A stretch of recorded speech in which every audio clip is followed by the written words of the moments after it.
તો આરોગ્ય મંત્રી પ્રફુલ્લ પાનસેરિયાએ આજે કૃમિનાશક દિવસ નિમિત્તે પ્રતિક્રિયા આપી છે। તેમણે જણાવ્યું કે રાજ્યમાં 1,84,00,000 બાળકોને કૃમિનાશક દવા આપવાનું મહાઅભિયાન શરૂ કરવામાં આવ્યું છે।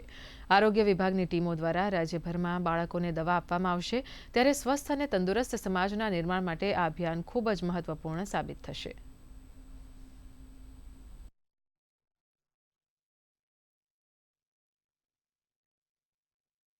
કૃમિ એક એવું જીવાણુ છે કે જે બાળકનો વિકાસ નથી થવા દેતો, માનસિક શારીરિક બધી જ। તો આજે ગુજરાતના 1,84,00,000 બાળકોને જ્યારે આ દવા આપવાનો રાષ્ટ્રીય મિશનની અંદર આજે આ પ્રાથમિક શાળાથી શરૂ કરવામાં આવે છે।